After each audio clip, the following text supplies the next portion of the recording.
The Roots of the Opium Wars, part of the Fall of the Qing Dynasty series, part 5, section A. Establishment of trade relations. Direct maritime trade between Europe and China began in 1557 when the Portuguese leased an outpost from the Ming Dynasty at Macau. Other European nations soon followed the Portuguese lead, inserting themselves into the existing Asian maritime trade network to compete with Arab, Chinese, Indian, and Japanese merchants in intra-regional commerce. After the Spanish conquest of the Philippines, the exchange of goods between China and Europe accelerated dramatically. From 1565, the Manila galleons brought silver into the Asian trade network from mines in South America. China was a primary destination for the precious metal, as the imperial government mandated that Chinese goods could only be exported in exchange for silver bullion. This created a trade imbalance that resulted in the Opium Wars. British ships began to appear sporadically around the coasts of China from 1635 onward, without establishing formal relations through the Chinese tributary system, by which most Asian nations were able to negotiate with China. Official British trade was conducted through the auspices of the British East India Company, which held a royal charter for trade with the Far East. The East India Company gradually came to dominate the Sino-European trade from its position in India and due to the strength of the Royal Navy. Trade benefited after the newly risen Qing Dynasty relaxed maritime trade restrictions in the 1680s. Taiwan came under Qing control in 1683, and rhetoric regarding the tributary status of Europeans was muted. Guangzhou, known as Canton to Europeans, became the port of preference for incoming foreign trade. Ships did try to call at other ports, but these locations could not match the benefits of Canton's geographic position at the mouth of the Pearl River, nor did they have the city's long experience in balancing the demands of Beijing with those of Chinese and foreign merchants. From 1700 onward, Canton was the center of maritime trade with China, and this market process was gradually formulated by Qing authorities into the Canton system. From the system's inception in 1757, trading in China was extremely lucrative for European and Chinese merchants alike, as goods such as tea, porcelain, and silk were valued highly enough in Europe to justify the expenses of traveling to Asia. The system was highly regulated by the Qing government.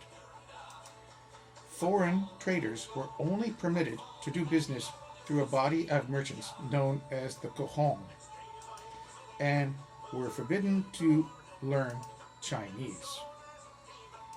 Foreigners could only live in one of the 13 factories, and were not allowed to enter or trade in any other part of China.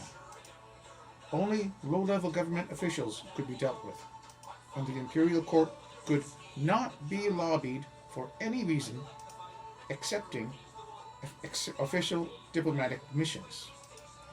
The imperial laws that upheld the system were collectively known as the Prevention Barbarian Ordinances.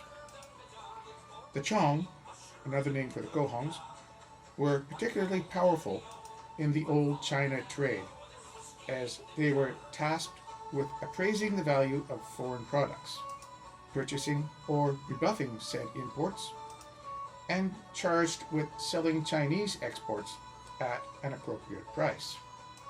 The Chong was made up of between 6 to 20 families, depending on the politics of Canton at the time. Most of these families were in their positions by orders of, or were, low-ranking mandarins. But some were Cantonese, or Han in origin. Another key function of the Qing was the traditional bond signed between a Kohong member and a foreign merchant. This bond stated that the receiving Kohong member was responsible for the foreign merchant's behavior and cargo while in China. In addition to dealing with the Qing, European merchants were required to pay customs fees, measurement duties, provide gifts, and hire navigators. Despite restrictions, silk and porcelain continued to drive trade through their popularity in Europe, and an insatiable demand for Chinese tea existed in Britain. This, by the way, helped to lengthen British lives and make them healthier, as tea requires that you boil water, therefore killing all the bacteria and germs that were usual in common drinking water. From the mid-17th century onward, around 28 million kilograms of silver were received by China, principally from European powers, in exchange for Chinese products. European trade deficits. A brisk trade between China and European powers continued for over a century. While this trading heavily favored the Chinese and resulted in European nations sustaining large trade deficits, the demand for Chinese goods continued to drive commerce. No silver and gold, no trade. In addition, the colonization and conquest of the Americas resulted in European nations, mainly Spain, Great Britain, and France, gaining access to a cheap supply of silver, resulting in European economies remaining relatively stable, despite the trade deficit with China. The silver was also shipped across the Pacific Ocean to China directly, notably through the Spanish-controlled Philippines, in stark contrast to the European situation. Qing China sustained a trade surplus. Foreign silver flooded into China in exchange for Chinese goods, expanding the Chinese economy, but also causing inflation and forming a Chinese reliance on European silver. The continued economic expansion of European economies in the 17th and 18th centuries, gradually increasing the need for hard currency to remain in circulation in Europe, reduced the supply of bullion available for trade in China, driving up costs and leading to competition between merchants in Europe and European merchants who traded with the Chinese. This market force resulted in a chronic trade deficit for European governments, who were forced to risk silver shortages in their domestic economies to supply the needs of their merchants in Asia. These guys were still turning a profit by selling valuable Chinese goods to consumers in Europe. This gradual effect was greatly exacerbated by a series of large-scale colonial wars between Great Britain, France, and Spain in the mid-18th century. These conflicts disrupted the international silver market and eventually resulted in the independence of powerful new nations. These include the United States and Mexico. Without cheap silver from the colonies to sustain their trade, European merchants who traded with China began to take silver directly out of circulation in the already weakened economies of Europe to pay for goods in China. This angered governments, who saw their economies shrink as a result, and fostered a great deal of animosity towards the Chinese for their destruction of the European trade. The Chinese economy was unaffected by fluctuations in silver prices. as China was able to import Japanese silver to stabilize its money supply. European goods remained in low demand in China, ensuring the long-standing trade surplus with European nations continued. Despite these tensions, trade between China and Europe grew by an estimated 4% annually in the years leading up to the start of the opium trade. The opium trade. Opium, as a medicinal ingredient, was documented in Chinese texts as early as the Tang Dynasty, but the recreational usage of the narcotic opium was limited. As with India, opium, which was at the time just a dry powder, was often drunk with tea or water, and was introduced to China and Southeast Asia by Arab merchants. The Ming Dynasty banned tobacco as a decadent good in 1640, and opium was seen as a similarly minor issue. The first restrictions on opium were passed by the Qing Dynasty in 1729, when madak, a substance made from powdered opium blended with tobacco, was banned. At the time, madak production used up most of the opium being imported into China, as pure opium was difficult to preserve. Consumption of Javanese opium rose in the 18th century, and after the Napoleonic Wars resulted in the British occupying Java, British merchants became the primary traders in opium. The British realized that they could reduce their trade deficit with the Chinese manufacturers by counter-trading in narcotic opium, and therefore efforts were made to produce more opium in the Indian colonies. Limited British sales of Indian opium began in 1781, with exports to China increasing as the East India Company solidified its control over India. The British opium was produced in Bengal and the Ganges River Plain. Rather than develop the Indian opium industry themselves, the British were able to inherit an existing opium industry from the declining Mughal Empire. The Mughals had been selling unrefined opium outside of India for centuries. The British simply saw it as a potentially valuable export, just as the Mughals did, but on a grander scale.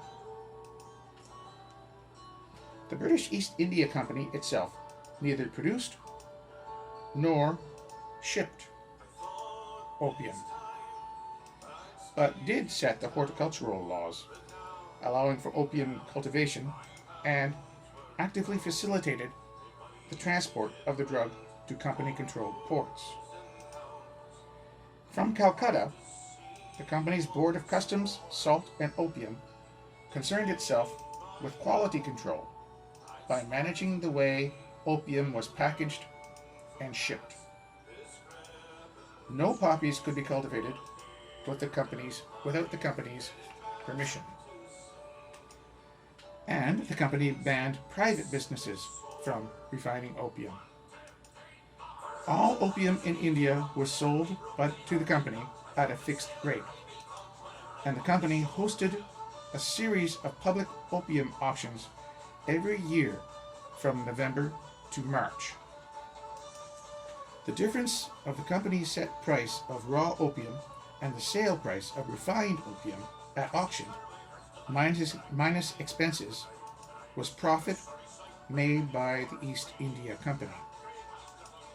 In addition to securing poppies cultivated on lands under its direct control, the company's board issued licenses to the independent princely states of Malwa, where significant quantities of the poppies were grown.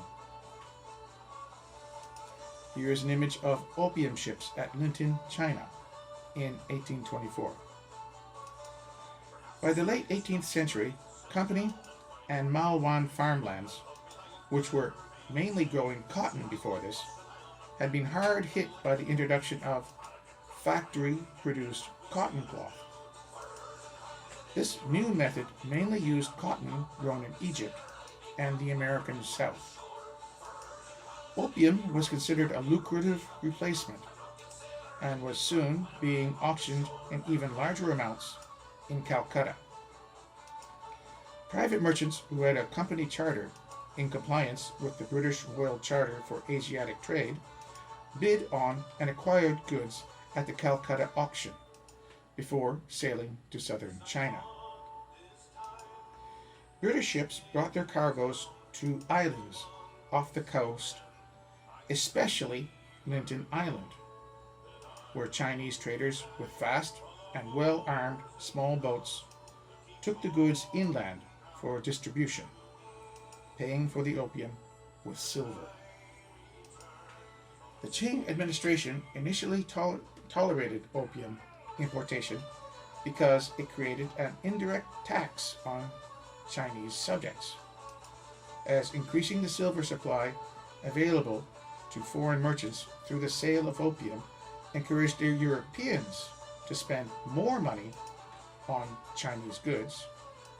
This policy provided the funds British merchants needed to then greatly increase tea exports from China to England, delivering further profits to the Qing Dynasty on tea exports held by the Imperial Treasury and its agents in Canton. Here is an image of an opium storehouse at a British East India Company factory in 1850. However, opium usage continued to grow in China. This adversely affected societal stability. From Canton, the habit spread outwards to the north and west, affecting members from every class of Chinese society. This spread led to the Qing government issuing an edict against the drug in 1780, followed by an outright ban in 1796. Then there was an order from the governor of Canton to stop the trade in 1799. To circumnavigate the increasingly stringent regulations in Canton, foreign merchants bought older ships and converted them into floating warehouses. These ships were anchored off the Chinese coast at the mouth of the Pearl River, in case the Chinese authorities moved against the opium trade, as the ships of the Chinese Navy had difficulty operating in open water. Inbound opium ships would unload a portion of their cargo onto these floating warehouses, where the narcotic was eventually purchased by Chinese opium dealers.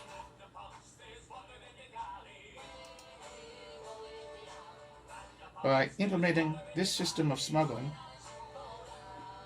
foreign merchants could avoid inspection by Chinese officials and prevent retaliation against the trade in legal goods, in which many smugglers also participated. In the early 19th century, American merchants joined the trade and began to introduce opium from Turkey into the Chinese market. This supply was of lesser quality but cheaper, and the resulting competition among British and American merchants drove down the price of opium, leading to an increase of availability of the drug for Chinese consumers.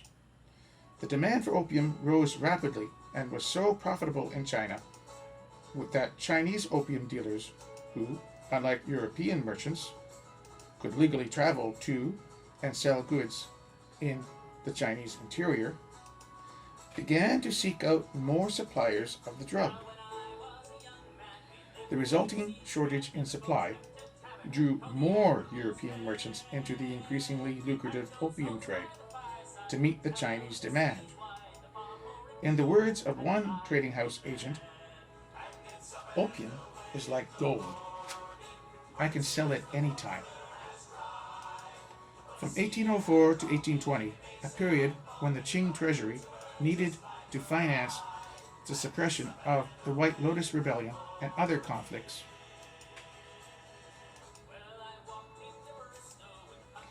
the flow of money gradually reversed, and Chinese merchants were soon exporting silver to pay for opium rather than Europeans paying for Chinese goods with the precious metal. The White Lotus and 8 Trigrams rebellions were already covered in the series. The video is titled The End of the Qing Dynasty Part 2, Section A, The White Lotus and 8 Trigrams Rebellions. European and American ships were able to arrive in Canton with their holds filled with opium, sell their cargo, use the proceeds to buy Chinese goods, and turn a profit in the form of silver bullion. This silver would then be used to acquire more Chinese goods. While opium remained the most profitable good to trade with China, foreign merchants began to exploit other cargoes, such as machine-spun cotton cloth, rattan, ginseng, fur, clocks, and steel tools. However, these goods never reached the same level of importance as narcotics, nor were they as lucrative. Here's a graph showing the increase in Chinese opium imports by year. The Qing Imperial Court debated whether or how to end the opium trade, but their efforts to curtail opium abuse were complicated by local officials and the Qing, who profited greatly from the bribes and taxes involved in the narcotics trade. Efforts by Qing officials to curb opium imports through regulations on consumption resulted in an increase in drug smuggling by European and Chinese traders, and corruption was rampant. In 1810, the Daoguang Emperor issued an edict concerning the opium crisis, declaring, "Opium has a harm. Opium is a poison, undermining our good customs and morality. Its use is prohibited by law. Now the commoner, Yang, dares to bring it to the Forbidden City. Indeed, he flouts the law. However, recently, the purchasers, the eaters, and consumers of opium have become numerous. Deceitful merchants buy and sell it to gain profit. The customs house at the Chengwen Gate was originally set up to supervise the collection of imports. It had no responsibility with regard to opium smuggling. If we confine our search for opium to the seaports, we fear the search will not be sufficiently thorough. We should also order the General Commandant of the police and the police censors at the 5 gates to prohibit opium and to search for it at all gates. If they capture any violators, they should immediately punish them and should destroy the opium at once." As to Guangdong, also known as Guangdong, and Fujian, known as Fujian, the provinces from which opium comes, we order their viceroys, governors, and superintendents of the maritime customs to conduct a thorough search for opium and cut off its supply. They should in no ways consider this order a dead letter and allow opium to be smuggled out. Changing trade policy. In addition to the start of the opium trade, economic and social innovations led to a change in the parameters of the wider Sino-European trade. The formulation of classical economics by Adam Smith and other economic theorists caused academic belief in mercantilism to decline in Britain. Under the prior system, the Qianlong Emperor restricted trade with foreigners on Chinese soil only for licensed Chinese merchants, while the British government, on their part, issued a monopoly charter for trade only to the British East India Company. This arrangement was not challenged until the 19th century, when the idea of free trade was popularized in the West. Fueled by the Industrial Revolution, Britain began to use its growing naval power to spread a broadly liberal economic model, encompassing open markets and relatively barrier-free international trade, a policy in line with the credo of Smithian economics.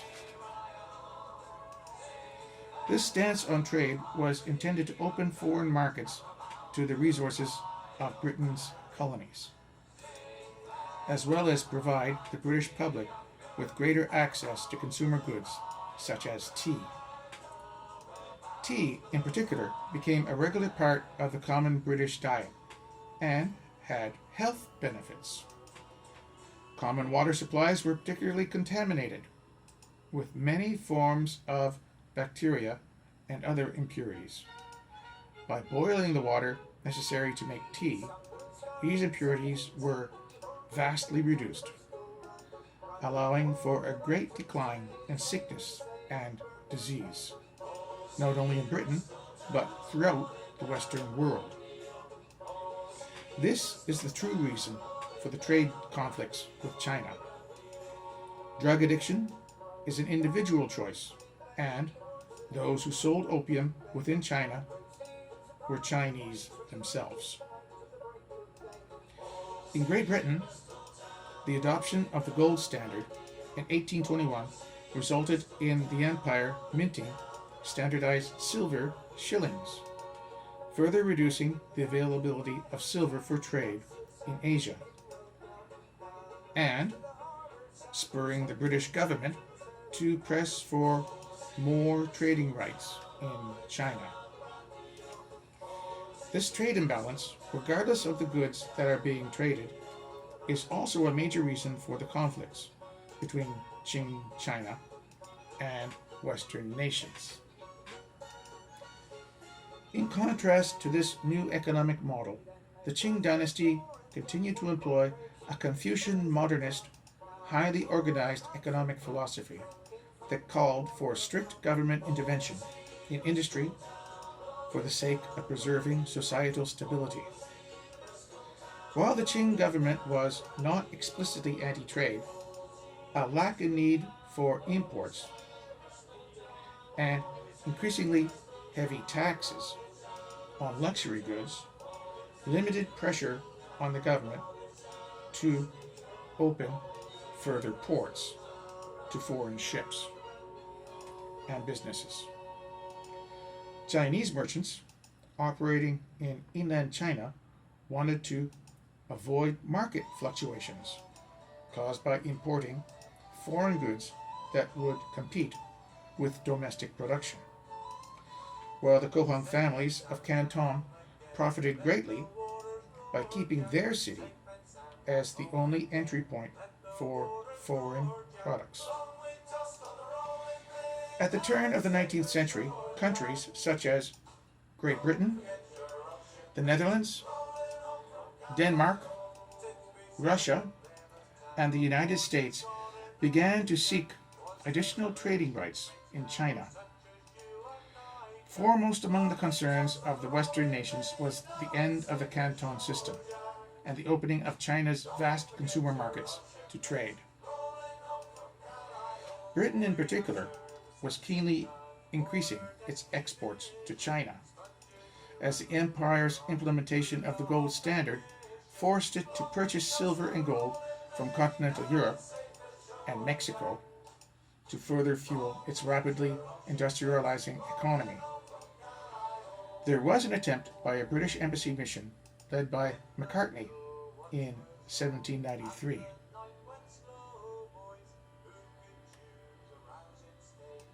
There was a Dutch mission under Jacob van Braam in 1794. A Russian mission happened in 1805, led by Yuri Golovkin. Another British mission was tried in 1816, led by Earl William Amherst. All these attempts to negotiate increased access to the Chinese market was vetoed by successive Qing emperors. Upon his meeting with the Qing emperor in 1816, Amherst refused to perform the traditional kowtow. This was an act that the Qing saw as a severe breach of etiquette. Amherst and his party were expelled from China, a diplomatic rebuke that angered the British government. This can also be seen as the beginning of the animosity that would lead to the two wars commonly named the Opium Wars. As its merchants gained increasing influence in China, Great Britain bolstered its military strength in southern China. Britain began sending warships to combat piracy on the Pearl River, and in 1808 established a permanent garrison of British troops in Macau to defend against French attacks. Foreign merchants in Canton. As the opium-fueled China trade increased in scope and value, the foreign presence in Canton and Macau grew in size and influence. The 13 factories district of Canton continued to expand and was labeled the Foreign Quarter. A small population of merchants began to stay in Canton year-round. Most merchants lived in Macau for the summer months, then moved to Canton in the winter. A local chamber of commerce was formed in Canton.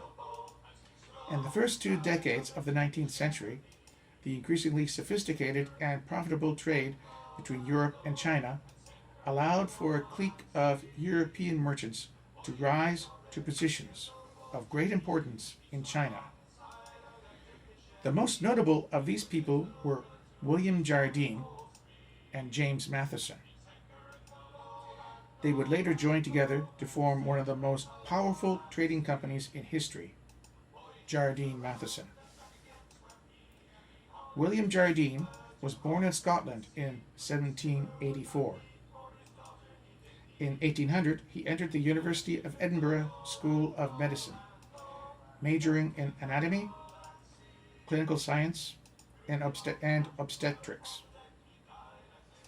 He graduated on March 2, 1802, and received a degree from the Royal College of Surgery in Edinburgh. In the same year, he got a job at the British East India Company at the age of 18. On March 15th, after the examination, he received 2 months' salary prepayment and boarded the East India merchant ship Brunswick as a surgeon in the Maritime Ship Services Division of the East India Company. At the East India Company, employees were allowed to work in private trade. Each crew member was assigned just 2 spaces, which was a load of about 100 pounds, or 45 kilograms. He was smart and rented space from other sailors who were not interested in the allocation and saved a lot of money. Jardine's first voyage didn't change much, except a little with his personal economy, on a trip to an Indian trade vessel. Two people who he met in this journey were important. One was Guangzhou surgeon Thomas Weeding. The other was the merchant Charles Magnac. He would establish the Chamber of Commerce and the Charles Magnac and Company, one of the oldest British Asian trade companies. Charles Magnac was the person who got Jardine interested in the life of a trader. He also met an Indian man who would become his lifelong friend and agent in Bombay, the Parsi opium and cotton trader, Jamsetji Jijiboy. Weeding retired from the East India Company in 1817. Weeding and Jardine started trading operations in Bombay, now called Mumbai. This was with the opium and cotton trader Framji Kawasji Banaji. Jardine eventually became a junior partner of Charles Magnac Company. When Charles Magnac died in Paris, his brother Daniel Magnac took over the company. He was fired due to his marriage with an Indian wife. In some accounts, his wife was Chinese. The company then went to Hollingworth Magnac. Hollingworth made Jardine a partner and kept himself hidden. In 1819, Jardine owned his first ship. His business grew from there. In 1832, Jardine established Jardine Matheson Shokai with James Matheson in Guangzhou, smuggling Achen, another name for opium, from India to the Qing, trade of sugar and spices with the Philippines, import of Qing tea and silk to England, handling of shipping documents and cargo insurance, leasing of shipyard equipment and warehouses, and other forms of finance were part of the business. As a result of the rapid expansion, Jardine Matheson owned 19 large rapid sailing vessels in 1841. At that time, the only rival company to own close to that many ships was the Dent and Company, with 13 ships. The company also owned hundreds of small vessels and had a large number of small-time Chinese smugglers employed to do coastal and river run-ups. Jardine began to be known as King Rat. His office only had one chair, so that anyone coming to meet him had no place to sit down. This was to give the impression that he didn't have time to waste with socializing with business contacts, and his time was important. This was meant to give a further sense of importance to those who were allowed to meet him. At one point, an angered local, seeing Jardine walking down the street on a business trip, hit him over the head with a piece of timber. Jardine continued down the street, seemingly with no effect from the attack. He didn't even flinch. From then on, he was also known by regular locals as the iron-headed old rat. He was then called by local business leaders as the Taipan, meaning supreme leader, or big shot. Since the mid-1830s, trade became more and more difficult as the Qing Dynasty authorities tightened the squeeze, trying to stem the flow of silver from China in return for opium. The trade imbalance meant that the value of opium imports was higher than the value of exports of the Qing Dynasty, such as tea and silk. Jardine's company was trading more than the other Western trading companies. The efforts to squeeze out the trade imbalance and the opium trade led Jardine to send James Matheson to Britain to persuade the government to take a tough stance on trade with the Qing Dynasty, hoping to expand the opium trade. James Matheson was called the Iron Duke. Matheson met with the Minister of Foreign Affairs, the famous Duke of Wellington. He also met with a Qing trade official. Matheson was humiliated and described as an arrogant and stupid man. When James Matheson returned to Asia in 1836, Jardine himself went to England. The opium smugglers and foreign community held a banquet at the East India Company's factory cafeteria, many speaking of their great expectations. The Qing government, delighted to hear of Jardine's departure, immediately decided to suspend opium trade. Lin Zexu, who was ordered to crack down on drugs in Guangzhou, said, "Old iron-headed mouse, the mastermind of the sly and cheating opium smuggling, has left for the land of fog for fear of punishment of the Chinese Empire." Lin ordered the confiscation of all opium. The number was over 20,000 cases in Guangzhou. He also ordered the arrest of Dent and Company owner Lancelot Dent as the head of the opium trade at that time. Lin then sent a letter to Queen Victoria seeking clarification on drug smuggling into the Qing dynasty. She never received that letter. British merchants operated a consignment and shipping business in Canton and Macau. While Jardine and Matheson dealt in legal goods, they made a big profit in selling opium. Jardine was particularly effective in navigating the political environment of Canton to allow for more narcotics to be smuggled into China.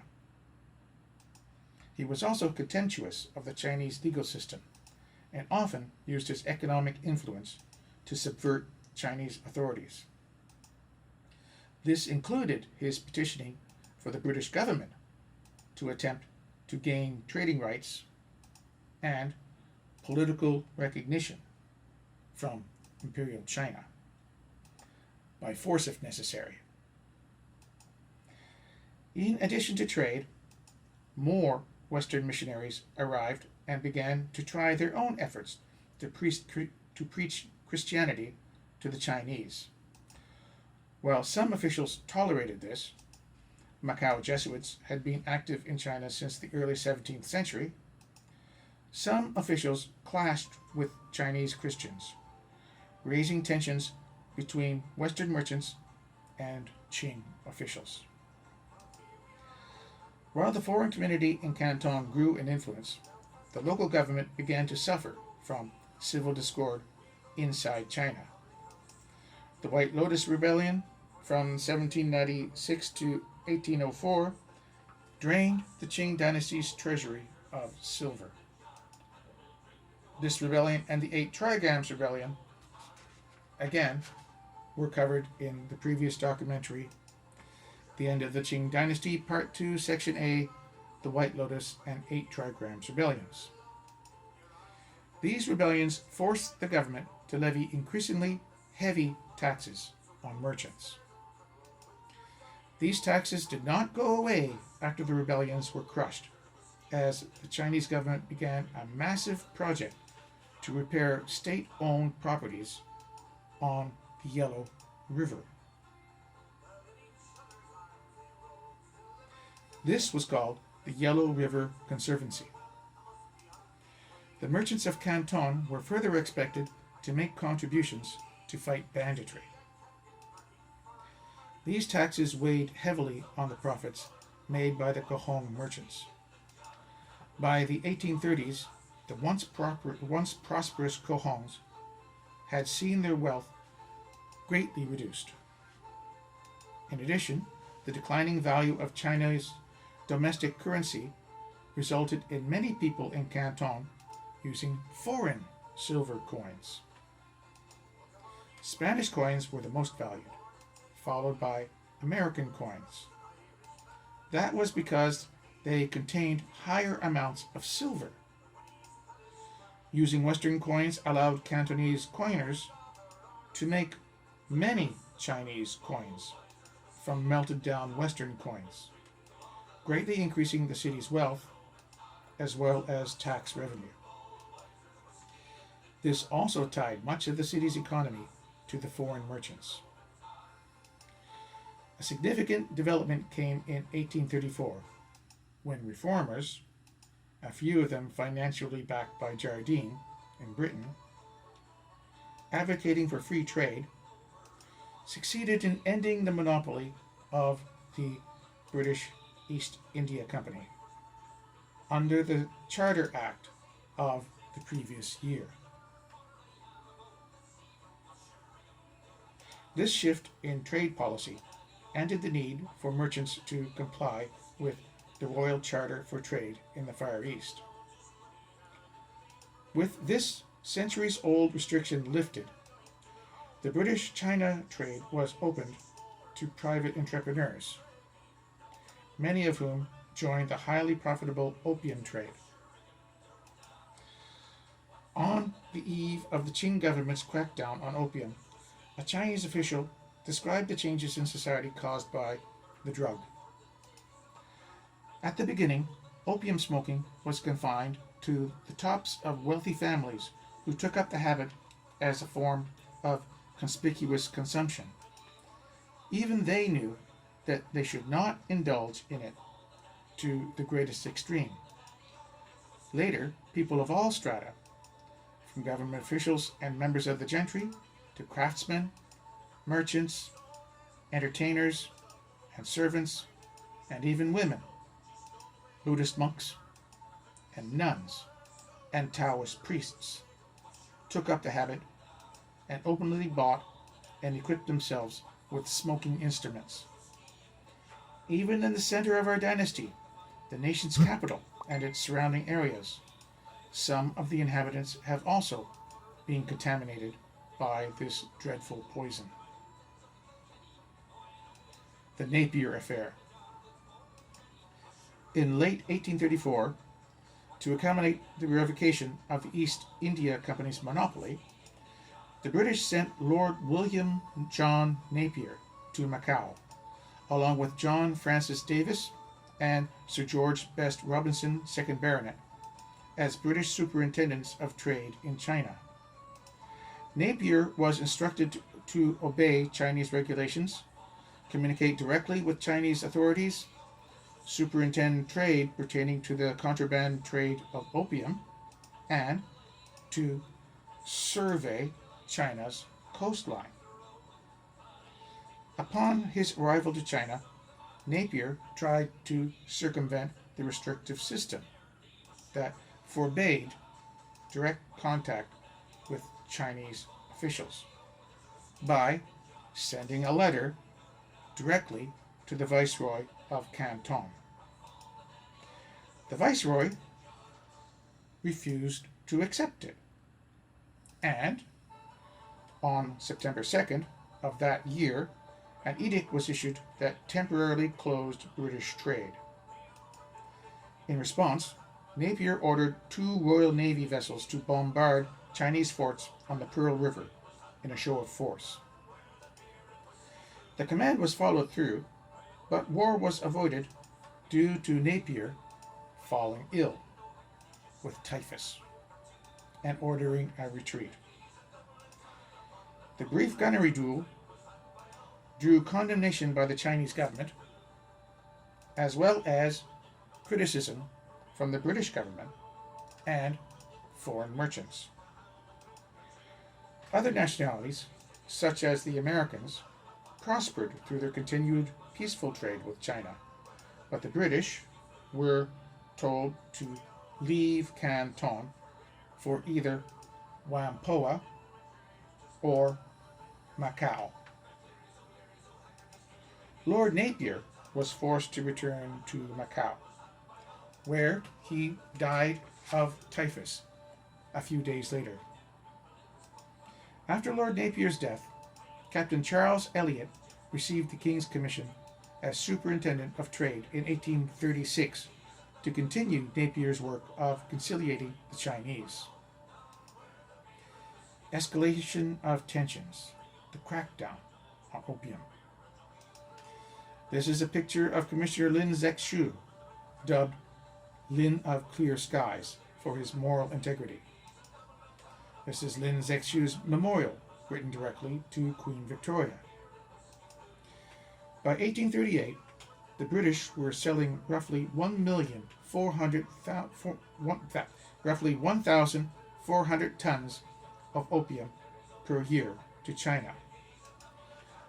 Legalization of the opium trade was the subject of ongoing debate with the Chinese administration, but a proposal to legalize the narcotic was repeatedly rejected, and in 1838 the government began to actively sentence Chinese drug traffickers to death.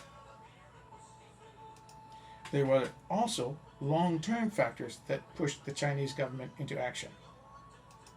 Historian Jonathan D. Spence lists these factors that led to war. The social dislocations that began to appear in the Qing world, the spread of addiction, the growth of hardline mentality towards foreigners, foreign refusal to accept Chinese legal norms, changes in international trade structures, and the ending of Western intellectuals' admiration for China. When the tough prohibitions of 1838 began to take effect, the market diminished and dealers found themselves dangerously oversupplied. A second contributing factor was that the new British post of Superintendent of Foreign Trade in China was held by a deputy of the British Crown. If the Chinese crossed the superintendent, they would be insulting the British nation rather than the business corporation. The superintendent could call directly on the aid of the British Armed Forces and the Royal Navy in times of serious trouble. In 1839, the Daoguang Emperor appointed scholar official Lin Zexu to the post of Special Imperial Commissioner with the task of eradicating the opium trade. Lin's famous open letter to Queen Victoria appealed to Queen Victoria's moral reasoning. It cited what he mistakenly understood to be a strict prohibition on opium within Great Britain. Lin questioned how Britain could declare itself moral, while its merchants profited from the legal sale in China of a drug that was banned in Britain. He wrote, "Your Majesty has not before been thus officially notified, and you may plead ignorance of the severity of our laws, but I now give you my assurance that we mean to cut this harmful drug forever." As was said before, the letter never reached the Queen. One source suggested that it was lost in transit. Lin pledged that nothing would divert him from his mission. He further said, "If the traffic in opium were not stopped, a few decades from now we shall not only be without soldiers to resist the enemy, but also in want of silver to provide an army." Lin banned the sale of opium and demanded that all supplies of the drug be surrendered to the Chinese authorities. He also closed the Pearl River Channel, trapping British traders in Canton. As well as seizing opium stockpiles in warehouses and the 13 factories, Chinese troops boarded British ships in the Pearl River and South China Sea before destroying the opium on board. The British Superintendent of Trade in China, Charles Elliot, protested the decision to forcibly seize the opium stockpiles. He ordered all ships carrying opium to flee and prepare for battle. Lin responded by besieging the foreign dealers in the foreign quarter of Canton and kept them from communicating with their ships in port. To diffuse the situation, Elliot convinced the British traders to cooperate with the Chinese authorities and hand over the opium stockpiles, with a promise of eventual compensation for the losses by the British government. While this amounted to a tacit acknowledgement that the British government did not disapprove of the trade, it also placed a huge liability on the exchequer. This promise and the inability of the British government to pay it without causing a political storm was used as an important casus belli for the British attack. During April and May 1839, British and American dealers surrendered 20,283 chests and 200 sacks of opium. The stockpile was publicly destroyed on the beach outside Canton. Here is an image of the Chinese destruction of opium under Commissioner Lin. After the opium was surrendered, trade was restarted on the strict condition that no more opium be shipped into China. Looking for a way to effectively police foreign trade and purge corruption, Lin and his advisors decided to reform the existing bonds system. Under the system then operating, before Lin made changes, a foreign captain and the Qohong merchant who had purchased the goods off his ship swore that the vessel carried no illegal goods. Upon examining the records of the port, Lin was infuriated to find that in the 20 years since opium had been declared illegal, not a single infraction had been reported. As a consequence, Lin demanded that all foreign merchants and Qing officials sign a new bond, promising not to deal in opium under penalty of death. The British government opposed the signing of the bond. They felt that it violated the principle of free trade.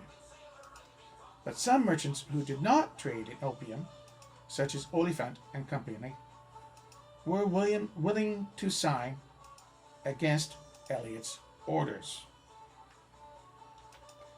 Trade in regular goods continued unabated, and the scarcity of opium caused by the seizure of the foreign warehouses caused the black market to flourish. Some newly arrived merchant ships were able to learn of the ban on opium before they entered the Pearl River estuary, and so they unloaded their cargoes at Linton Island.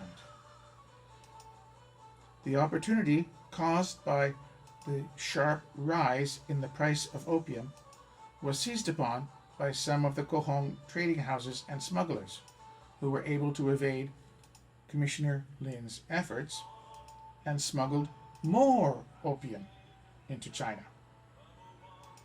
Superintendent Elliot was aware of the smugglers' activities on Linton Island and was under orders to stop them, but feared that any action by the Royal Navy could spark a war, and withheld his ships. It appears that the Qohongs and certain businessmen were the instigators of the coming war, as the British could not stop them in time Special Imperial Commissioner Lin Zexu also shares the blame for the war, for failing to coordinate his efforts with the British Superintendent of Trade, Charles Elliot.